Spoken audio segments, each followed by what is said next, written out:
আমি আছি এখন ওয়েস্ট সিকিমের শান্ত নিরিবিলি এবং জনপ্রিয় একটি পর্যটন কেন্দ্র পেলিং শহরে। এটি প্রাকৃতিক সৌন্দর্য, ঐতিহ্যবাহী সিকিম সংস্কৃতি এবং হিমালয়ের মনমুগ্ধকর দৃশ্যের জন্য পরিচিত। এই রকম সবুজে ভরপুর জায়গা থেকে আমার দার্জিলিং এবং পেলিং ভ্রমণের তৃতীয় পর্বে আপনাদের সকলকে জানাই স্বাগতম।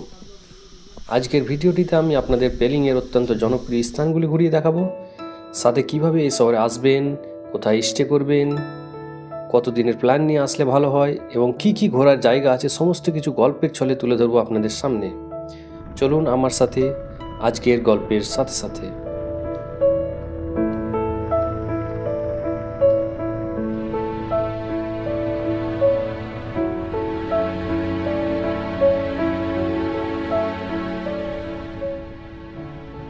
পেলিং ভ্রমণের জন্য 2 দিন যথেষ্ট। যারা কলকাতা থেকে পেলিং আসতে চান তারা সাধারণত শুধু পেলিং ঘোরার উদ্দেশ্যে আসেন না, তাই পেলিং ঘুরে গ্যাংটক যেতে পারেন বা দার্জিলিং ঘুরেও পেলিং আসতে পারেন, নতুবা পেলিং হয়ে কালিম্পংও যেতে পারেন। আমরাও দার্জিলিং থেকে পেলিং এসেছি। আসার পথে উপভোগ করেছি কত রকম প্রাকৃতিক সৌন্দর্য। সন্ধ্যা নাগাদ আমরা পেলিং পৌঁছে গেছিলাম। আপনাদের বলে রাখি, এখানে ট্যুরিস্টের আনাগোনা সিকিমের অন্য প্রান্তের তুলনায় কিছুটা হলেও কম। হোটেল ভাড়া খুব একটা বেশি না, 1000 থেকে 1500-র মধ্যে সস্তায় রুম পাওয়া যাবে। আমাদের ভ্রমণের কোনো প্রি প্ল্যান ছিল না, তাই আমরা অ্যাডভান্স হোটেল বুক করিনি। গতকাল সন্ধ্যায় আমরা ডাইরেক্ট একটি রিসর্ট, যার নাম ম্যাকপাই দ্য চেস্টনাট রিট্রিটে গিয়ে আমরা রুম বুক করি। এটি one of the best resort in Pelling. আমরা বার্গেনিং করে অনেক সস্তায় রুম পেয়ে গেছিলাম। কেউ পেলিং ঘুরতে আসলে আমি তাদের এখানেই নাইট স্টে করা রিকমেন্ড করব। রিসর্টটির ব্যাপারে ফুল ডিটেলস ভিডিও আছে, যার লিঙ্ক আমি ডেসক্রিপশনে দিয়ে দেবো। পেলিংয়ের মূল আকর্ষণ হলো স্কাই ওয়াক বা মিরর ব্রিজ। আমাদেরও আজকের গন্তব্যস্থল সেটি, যার দূরত্ব আমাদের রিসর্ট থেকে প্রায় 4 কিলোমিটার। আমরা পৌঁছে গেছি স্কাই ওয়াক। নিচে বাইক পার্ক করে দিয়েছি। কত টাকা টিকিট লাগলো? 3 জনের 300। टिकट दीजिए ना आपको कितना है 3 এখানে মূলত 2টি ঘোরার জায়গা আছে, এক গ্লাস ব্রিজ এবং এটি পার করে একদম ওপরে চেংরেজিক স্ট্যাচু। এই জায়গাটি সকাল 8টা থেকে সন্ধ্যা 5টা পর্যন্ত খোলা থাকে, যার টিকিট মূল্য 100 রুপিস পার পারসন। আমরা সিঁড়ি বেয়ে ধীরে ধীরে ওপরে উঠে যাচ্ছি, আর অল্প সময় পরে দেখব স্কাই ওয়াক থেকে পৃথিবীর রূপ সৌন্দর্য। এখানে যত ট্যুরিস্ট এসেছে তার মধ্যে ম্যাক্সিমাম বাঙালি।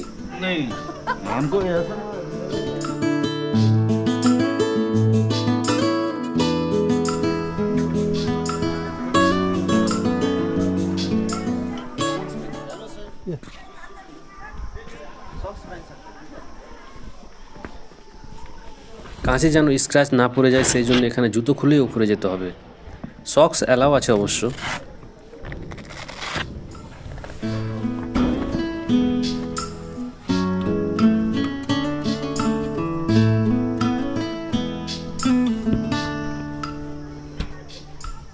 ফাইনালি আমরা পৌঁছে গেছি স্কাই ওয়াক।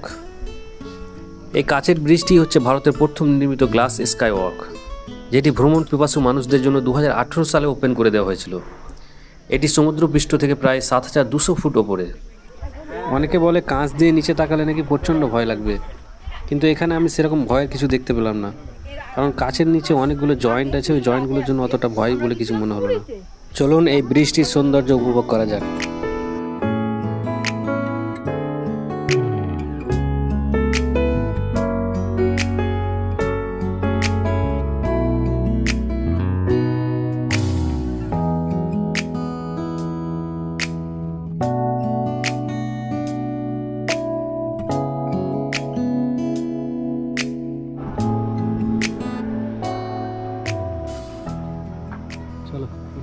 কতগুলো সিঁড়ি হবে গো?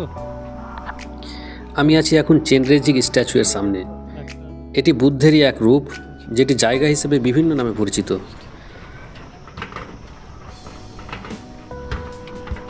চেনরেজিক শব্দটি তিব্বতী ভাষায়, যার সাংস্কৃতিক অর্থ হল অবলিখিতেশ্বর অর্থাৎ নিচের প্রভু। আবার লোকেশ্বর, লোক মানে জগৎ অর্থাৎ জগতের প্রভু নামেও পরিচিত।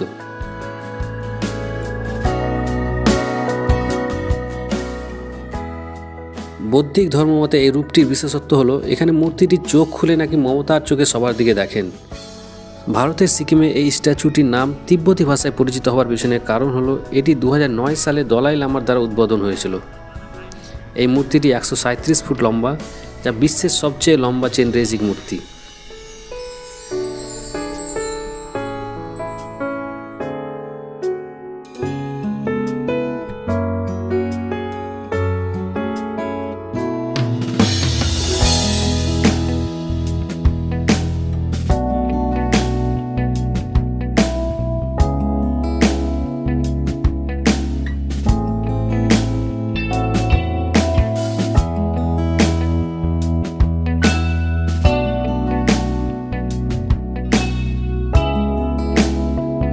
এর ভিতর দিয়ে প্রবেশ করে আরও উপরে ওঠা যাবে।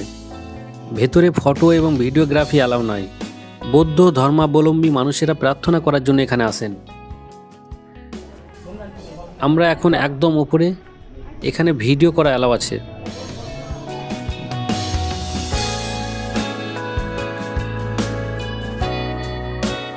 দেখুন কি সুন্দর ভিউ। এসবের সামনে টাকা পয়সা একদম মূল্যহীন। তাই তো সুযোগ পেলেই বেরিয়ে পড়ি অজানাকে জানার এবং অদেখাকে দেখার উদ্দেশ্যে।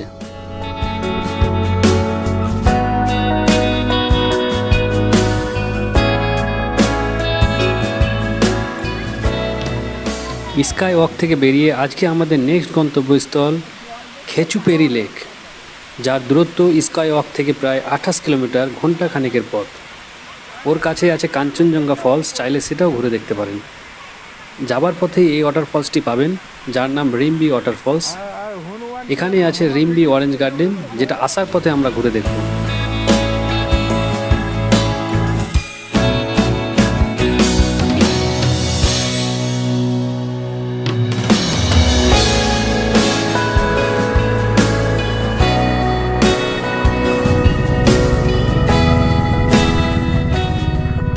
আমরা পৌঁছে গেছি lake.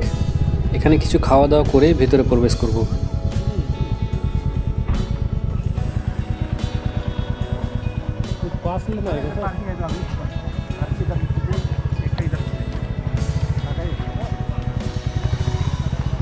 Ticket 30 each. How many percent? 30%. 3% 90 with parking 110.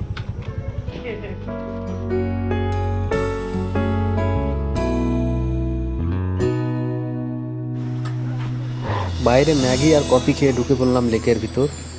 এখানকার এন্ট্রি ফিস নিল 30 রুপিস পার পারসন এবং বাইক পার্কিংয়ের জন্য 10 রুপিস করে এক্সট্রা।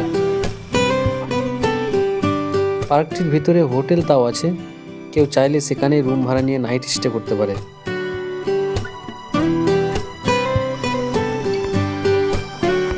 এটা লেক ভেবে কনফিউজ হবেন না, এখানে শুধু পুলের মতো করে মাছ ছাড়া আছে।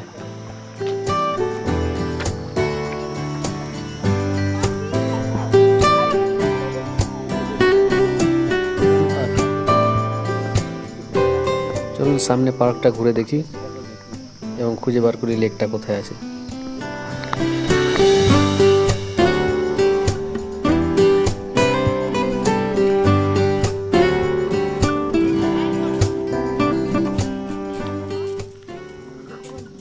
এটিই হচ্ছে লেক। এখন জল একদম নাই বললেই চলে। এই জায়গাটি খুব একটা অ্যাট্রাকটিভ লাগলো না আমাকে, বাট খারাপও না। পেলিং আসলে অবশ্যই একবার ঘুরে যেতে পারেন।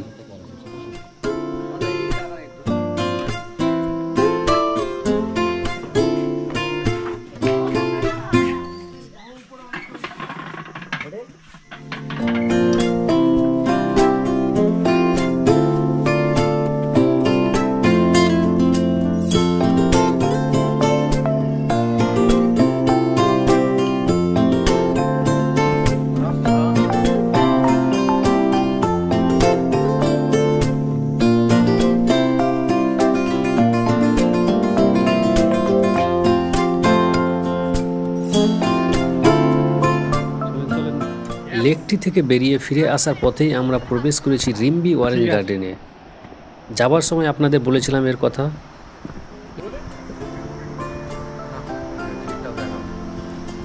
কত টাকা টিকিট? 30 টাকা। 30 টাকা টিকিট তিনজন? এই চাচা দিল?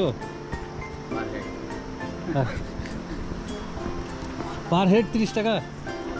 আচ্ছা, আমি ভাবলাম 3 জনে 30 টাকা। অরেঞ্জ গার্ডেন, অরেঞ্জ কোথায়? ওই তো অরেঞ্জ, সব কাঁচা কাঁচা। ওই দেখো সেই অরেঞ্জ। আর কত অরেঞ্জ? এত অরেঞ্জ আছে বলে অরেঞ্জ।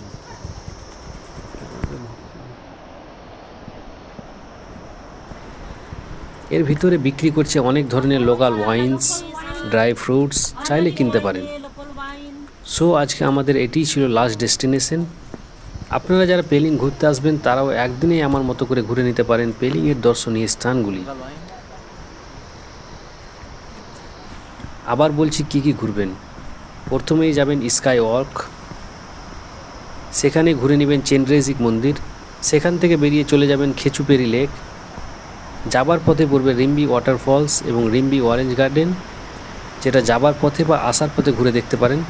খেচুপেরি লেক থেকে কাঞ্চনজঙ্ঘা ফলসও ঘুরে আসতে পারেন। क्या अखरोट लेना पड़ेगा? कितने का है? 50 का भी है 100 का। और ठीक आता हूँ नीचे से। हाँ, घूम के। পেলিংয়ে ঘোরার মতো আর সেরকম কিছু নাই।